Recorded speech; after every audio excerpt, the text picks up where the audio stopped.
everyone, this is Lockeneye, and welcome to another Great Builds LEGO review. This is Lloyd's Legendary Dragon, which is a Core Plus set that was released for the 2022 wave of Ninjago. This particular set is sold for $79 in the US, and contains one of the best builds of the entire wave in my opinion. This set also contains a total of 4 minifigures, and even a side build for you to be able to create a story with the characters given in the set. First, we'll take a look at the main build, which is this beautiful, beautiful dragon right here. This dragon is a pretty large dragon by the standards of the core waves. It's not like the Evo dragon, so there's no Evo mechanic to it. However, it does utilize the exact same Evo jawbone pieces that are used for the head of this dragon. However, different from the other dragons is that this head is molded in with bricks to give it a very detailed design, and also has golden horns sticking out the top. This neck section that it is connected to is connected by ball and socket joints, which are most prominent in Bionicle sets, but have been very much used in other waves as of recently. The set is designed so that you can lift the head up, perfectly up straight, so you could have it looking at the sky, you could have it look side to side, but there is a limitation on the joint of the neck where it won't bend down a lot, and this is so that the head can be sturdy, because the head is slightly heavy for the size that the head is actually built upon, so it's a very useful thing for them to add to provide stability with the set. Moving on to the front legs here, you can see that they're very detailed and brick built. This design was repeated in another Legendary Dragon set, which is Lloyd's Golden Ultra Dragon, which released from the Crystallized wave later on in 2022. This design features posable toes, a posable foot joint, and a fixed knee joint that keeps the whole body facing upright. Though it would be nice to get a moving knee joint, this does keep this heavy, heavy dragon upright, which is very useful for displaying and playing with it. The other leg on the other side is exactly the same but mirrored, and the back legs are very simple. They're connected on socket joints as shown here, and they're very rigid, so it's not necessarily the easiest thing to move around, but it does allow for more stability in the back legs, and the feet are exactly the same as the front legs, because they can still be moved around and the toes can individually be moved. The body of this dragon is easier to access if we first take off this particular little build for a little bit, which is the little saddle for your dragon, and we can take a look at the amazing body of this dragon. This dragon's body feels much more lifelike if you take a look at the chest, how broad it is, and take a look at how it smooths down to the back. This dragon is supposed to be a very life-looking dragon, based on what I can gather information from, and this particular dragon design may be one of the best dragon designs of all of Ninjago. Additionally, you can see there's this little lever on the back.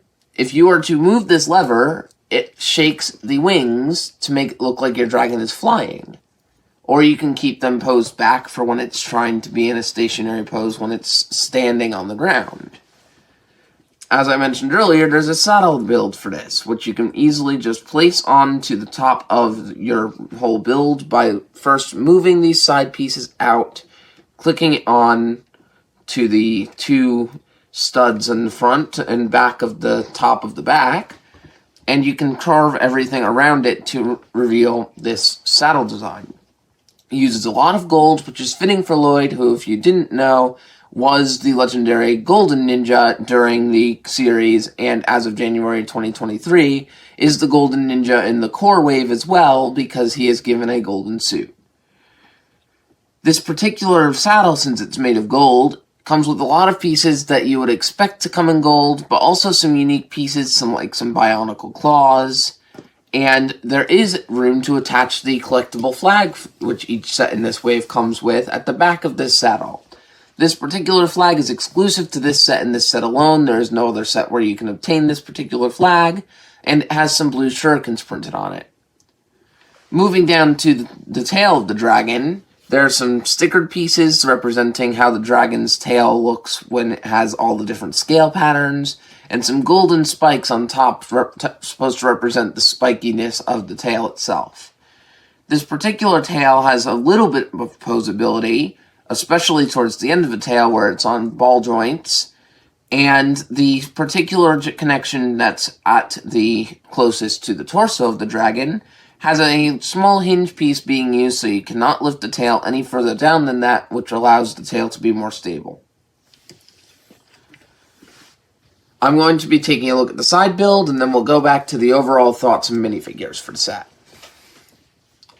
Here's the side build. It's nothing really special, it's really simple, but it does go for a fitting vibe with this set. This is a giant crossbow that you could assume would be used to hunt down said dragon. And although it's tiny, this allows for a lot of play features since it is using a cannon that when you press on the back, can shoot out a missile.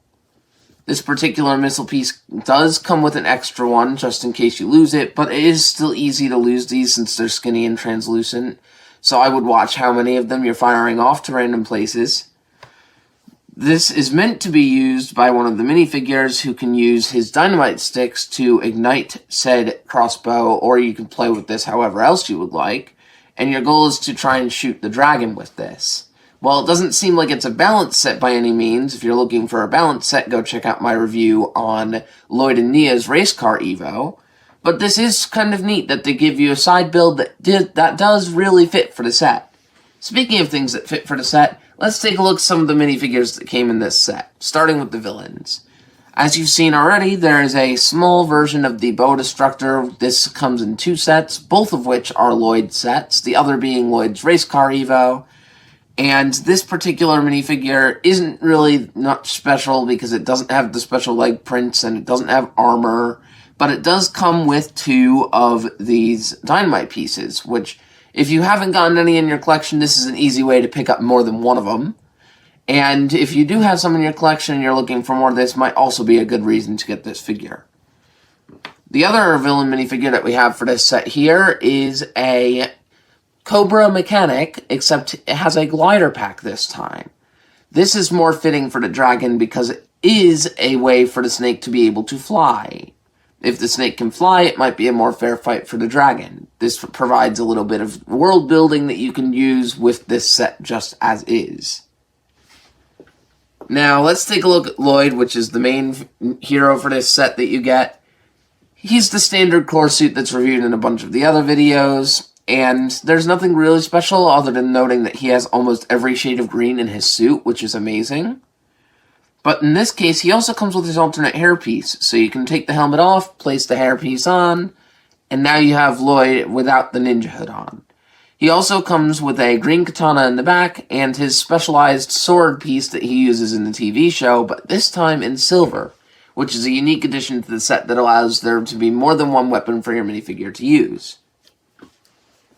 The other hero you get with this set is Nia. Now, Nia is featured in cheaper sets than this, however, is one of the harder to get minifigures for this wave, so I would recommend looking into picking up Nia from this set if possible, because you will get a very cool dragon build along with it. Both of the sets that Nia comes in that are reasonably priced, this set and Jay and Nia's Race Car Evo, give Nia a machete-like weapon, which is not standard for what Nia is. Nia is the water ninja and typically uses a trident or a spear, but for whatever reason, she's given a giant machete here, and it actually looks pretty cool. You could also use the arrow piece that's used on the bottom of this as extra weaponry if you wanted to have someone throwing a dart. Sadly, this set does not come with Nia's extra hairpiece. You would have to purchase the Ninjago Temple set in order to get the extra hairpiece for Nia, which is a $100 set. But this is a cool minifigure add-on, and of course it's very welcome considering there's a lot of blue featured on Lloyd's Dragon, so this is a figure that you would think would go well with it. Now, what are my overall thoughts for this set? Well, it's a pretty big set overall, and for $70 it's not the most expensive set in the wave, and if you have the money, this is one of the best dragons out of all of the Ninjago themes to go after. Additionally, this set does have a lot of posability options, though some of it's limited due to the functions of how heavy the dragon is. The minifigure selection is great by far, and the set's concept of a villain side build actually fits well with the main set. You also find a way to get Nia, which is not available in very many cheap sets, so this is good as you get as a bonus. I'd rate this set around 8 out of 10, And if you enjoyed this review, go ahead and like and subscribe. It really helps the channel a lot. We're making a goal to reach at least 100 subscribers by the end of this year. So if you really want to try and get in on the action, click subscribe. It's free, and it will show that you support us. If you enjoyed this video as well, you can check out more of Ninjago reviews, such as the ones labeled in this video.